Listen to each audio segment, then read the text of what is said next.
It's a little chilly outside. I'll show you.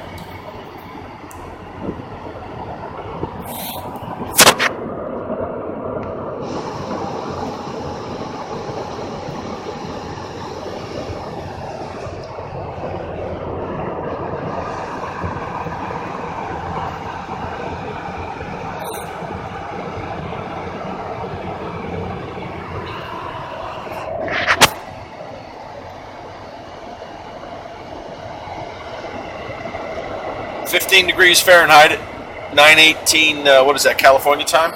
Yes. 9:18 a.m. California. Yeah. Well, we just wanted to let you guys know that the heavy lifting for the Nationals just about done in terms of the planning part of it. We're good to go.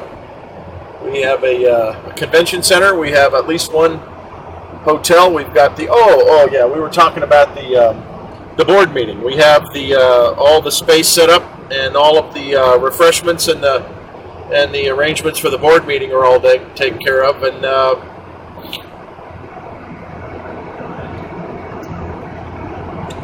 here's an FYI for those of you that want to consider waiting till the last minute. The original this is a scoop, folks. So pay attention. This is for your, get it together. We contacted or had, like Mike said, we have had a meeting with the people at the Red Lion Hotel, and in the matter of putting things together, we've discovered that the room block is already gone. How many rooms was it? 150 room nights, and they're gone. So we arranged, courtesy of the hotel, they're willing to move it out a little bit. So all I'm saying is, if you think you're going to wait and get a room at the headquarters hotel, your waiting ought to stop at about January 1. And you need to make the reservations. Get it together, because the rooms are going fast. Did we get a bigger block? Did we make it more? They actually extended the block to a larger quantity. And hopefully that'll go away. And we've actually... you mean get used up? Get used up. Gone, as in there is no more. And you'll have to stay at a place down the road or under a bridge. I don't know how that's going to work. Tom Bodette said he'll leave a light on for her. But you don't want to do that. That's too far to walk. Hey, we'll have a shuttle. We talked to Tommy about that. He's going to professionally hire a shuttle to make the rounds. What were the points on the shuttle route? Well, McGee Park, where the convention center is. Oh, and you guys know that there's RV parking. I mean, we drove it. We just made sure the RV parking is very close to the show hall. Absolute walking distance. Yeah. And the shuttle's going to go where? It'll go from the convention center over to Tommy Bolek's ranch. And we timed that. That's about a 7-minute ride, 6-7 minute ride with no traffic. And then we're going to arrange for that same shuttle to loop up around the hotels. And it's Hotel Road. There are 3, 4, 5, 6, 7 hotels. Bing, bing, bing, bing, right down the highway, all on a road. Yeah, all within basically a 2-block length. Is most all of the major facilities will be there. So we're going to get the shuttle to make a loop up past the hotels and then back out. But in addition to that, for people that really want to get out and about and feel like they need some public transportation, there is some ample transportation available through the city of Farmington, and they'll get you to a lot of the scenic points that are around the immediate area of Farmington. So have no fear. For those of you who got a sales table already or an exhibit table, we're going to have your update packet out to you sometime around the end of the first annual quarter this year, March-April timeframe. We're going to include a lot of municipal information about Farmington and the Tri-Cities area as far as what's going on. And we're in 4th of July week there, so what do they call that? Freedom Days? Freedom Days. So a lot of Freedom Days celebration action going on in Farmington and the cities around, as well as the normal Southwest cultural attractions and the industrial attractions like the train ride and things like that. So that information will all be in the dealer and the exhibitor's information packets that you'll all receive around the beginning of March, sometime during March, we hope. So be watching it. And like Lou said, please do not put off getting your hotel room, and certainly do not put off getting your sales table or your exhibit table reservations in as quickly as possible. We'll be offering some incentives probably early in the year, but it would be a good idea if you went ahead and got in now as far as getting your table reserved. And I'm sure that you all remember, as Lou said at some length at Springfield, there are a lot of things about this show that are free. One of them is the table. Once you make your table reservations, we'll give you the cash back in your hand when you check in at the show. So the tables are $30 a pop, but you get the money back when you show up in Farmington. So the tables are free. So let's say we've got about 130-some, 140-some tables already spoken for, and I believe we're around 225 max with some slight overflow capability or capacity if we need it.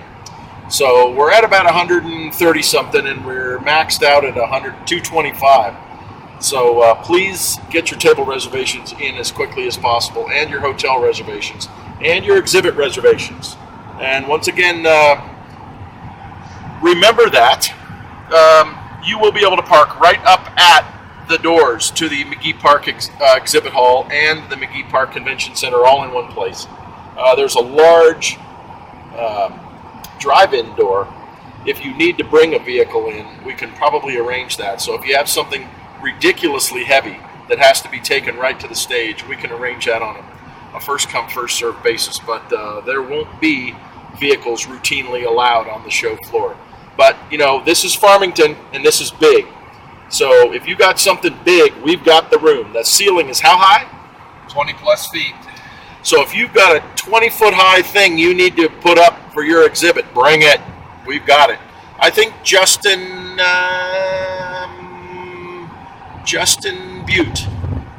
Martin is bringing some kind of a skyscraper, if I'm not mistaken. So, don't be scared. Bring it. Anyway, we're on the way to Sedona. You guys know what's significant about Sedona? Lou, what's significant about Sedona, Arizona? Well, there's some folks that live there that I think everybody might know the name. I'm not sure totally, but John and Carol McDougald are residing in that location. So, what's their deal? Their deal? Well, I'm not going to tell you about all of their deal, but they're well-known authors of the 2-volume set of the Insulators, North American Guide is a long name. I can't remember it right now. A history? A history of insulators. North American pin-type insulators. There you go. That's it, pretty much. And a lot of you may know that book's been out of print for quite a while, and we've seen some, we're concerned that we've seen some distressing comments on Icon and on some of the other social media talking about, hey, how come there's no history to go along with this wonderful value guide that Don Briel has out there? Well, there is a history, a detailed history, but it's been out of print for so long, and some of you probably never even heard of it. We're working on fixing that, and John and Carol have very generously given us the opportunity to to make that available to you. And we're working with the NIA Board of Directors right now to try to make that available to you for free. We don't have the green light to do that yet, but we're working on it. And I'm lobbying. Can you tell? I'm lobbying the Board of Directors right now. Mr. Gorbachev, tear down that wall! You know? Get off the dime, right? So anyway, hopefully they'll make a decision here, and we'll be able to get that new or that reprinted volume out to you as quickly as possible. And that'll probably be in the form of a PDF download on the NIA website. So anyway, John and Carol have signed over permission for us to release that in the public domain, and we will do that as quickly as we can get all of the details ironed out. but that book will very soon be available online. Well, this has been another segment of On the Road, again, with Lou and Mike, and we have just finished a trip to the Bolac Ranch, B-Square Ranch in Farmington, New Mexico, to nail down some of the final arrangements for the 2014 Farmington Fellowship National in Farmington, New Mexico, and now we are on the road to Sedona, Arizona. Sedona, Arizona, which is just a little bit south of Flagstaff, I think. That's correct. Yeah, we're going to visit with John and Carol McDougald, and we're going to talk reference material and making it available to you guys. We're going to work on getting some of the tremendous intellectual property that John and Carol have amassed over their 40-some years in the hobby, nearly half a century, and they are very excited about making that available to you, and very excited about helping with the updating of the information and the republication of a second edition. So we're working on that stuff, and we're full speed ahead. Hopefully we'll have something for you. Lou and Mike Show, on the road again to Sedona, Arizona. And this is a USTelCo production, brought to you in part by... Where the heck did I leave my glasses? And by Mike. Where's your black bag? Oh no! I left it in the hall for a day and a half. And by, hey, there's snow out there. And by Lou Hall's new car. Yes, folks. The Lou and Mike Show, on the road again in Lou Hall's new car. We'll talk to you later. Thanks for watching. Bye.